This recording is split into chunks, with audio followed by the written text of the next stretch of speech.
All right, we're coming to the end of this presentation of a very basic, I think almost shamefully simplistic overview of psychoneurobiology.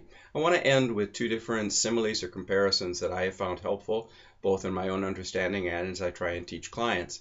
The first is an electrical image simile, and in this image we can talk about the neurotransmitters, dopamine, serotonin, norepinephrine, glutamate, GABA, etc., as the plugs, and they fit into all sorts of different receptors. And you're going to learn that there are like 15 different receptors for serotonin and 7 or 8 for dopamine, and go on and on and on. But those are the sockets. And so there are sockets throughout the brain, receptors.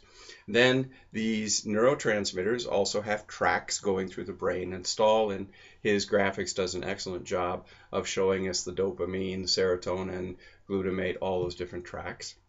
And finally, a concept that is very important are the neuron circuits. And if you notice the little graphic down in the far left-hand corner of the slide, it looks like somebody there is connecting wires and loops and all sorts of circuits. Now, these circuits are important for us to understand because they impact a number of the different functions of the brain. So all of them go through from the cortex, through the striatum, through the thalamus, which is a major sensory input coordinating organ of the brain, and then back up into the cortex. And these different cortical, striatal, thalamic, cortico circuits are broken down into several others. There's the dorsolateral prefrontal cortex, into the striatum, into the thalamus, and back up into the dorsolateral. And that's very important for our executive function, for our ability to think and to reason, to make decisions. And dopamine, serotonin, GABA, glutamate, all of them are involved in that. Norepinephrine, all of them are involved. Then we have the anterior cingulate cortex, the dorsal side of it, going through the striatum into back up into the anterior cingulate cortex, and that is the attention area of the brain, and very much involved in conditions known as attention deficit disorder.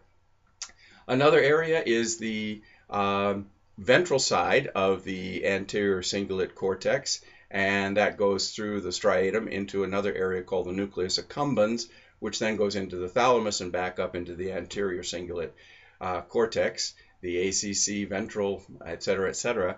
And those are involved, that circuit is very much involved in our emotions and our fears, because one of its pathways is through the limbic system with the amygdala, which is very much involved in our fear, and the hypothalamus, which is part of the HPA axis for fight-flight syndrome. Again, norepinephrine, serotonin, all involved.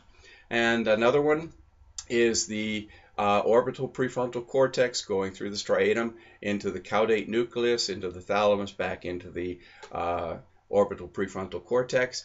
And it is that one that is involved a lot in impulsivity, because I see it, I want it, I jump, I do. And that's another one that's involved in attention deficit disorder and hyperactivity.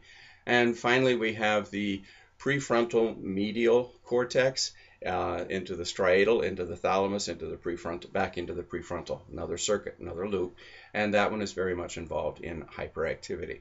So those are pretty much the main functions, and I encourage you to review them and get them down, because these are the way that a lot of the medications work. One more slide to go.